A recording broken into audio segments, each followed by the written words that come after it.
Hey there, Grumpy Old Fart here. Due to YouTube's changing quote-unquote community standards, I created a channel called Grumpy Old Fart over on Rumble, a free speech alternative to YouTube. You can see all of my stuff over there, including my political and social commentary, as well as my current events videos. The links to my YouTube and Rumble channels, as well as links to let you order my books, are in the description of this video. If you enjoy my content, please like, share, subscribe, and comment. I welcome your comments, even if you disagree with me. Now, on with the video. Hey there, Grumpy Old Fart here. I'm doing an alien activity video about an incident that happened in Varese, Italy in 1950.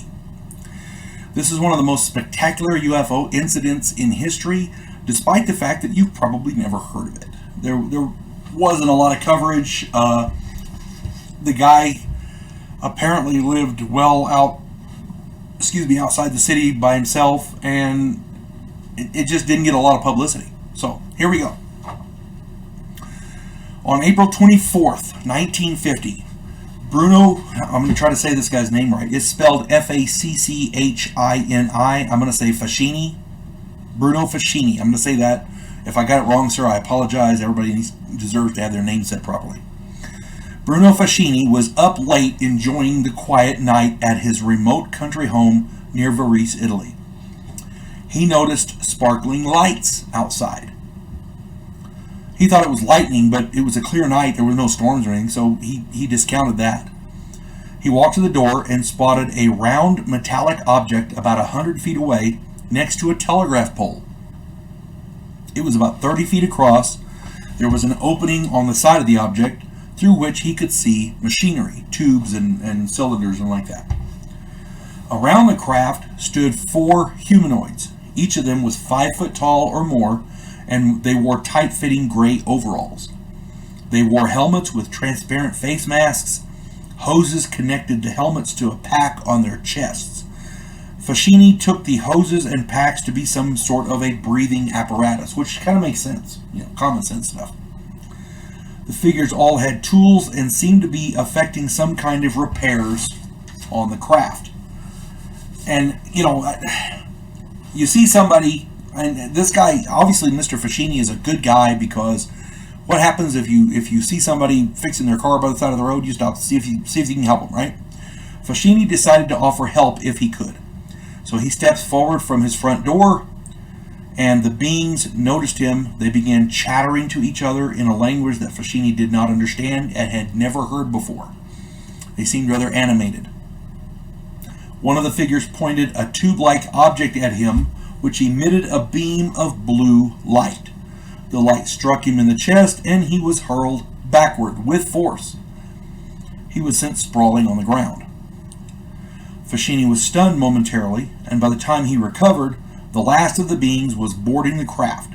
The door closed, the craft rose into the air silently, and it flew off at high speed. Now, Fascini was, understandably shaken by this. He was stunned, for lack of a better word. So he went back into his house and he bolted the doors. When morning came, he went back outside and found scorch marks on the ground, as well as indentations where the craft had apparently rested on legs. So there was physical evidence of this craft being there. Not one person to date has discredited Fascini's story. Everybody who knows him, everybody who has talked to him, has said he is extremely, extremely credible. You don't get stories like this very often. Now, it would have been better if he'd had a camera. It would have been better if he had other witnesses there.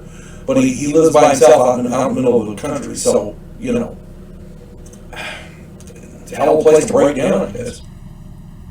Evidently, these particular aliens were as afraid of humans as we obviously would be of them. They acted defensively and retreated immediately. Now, again, Mr. Fascini, he was trying to be a good guy, which, amen, but obviously they misunderstood what he was going to do. He was going to try to help them, and I guess they thought he was either going to hurt them somehow or attack them or whatever. They acted defensively. they didn't. There was no lasting effects that I'm aware of.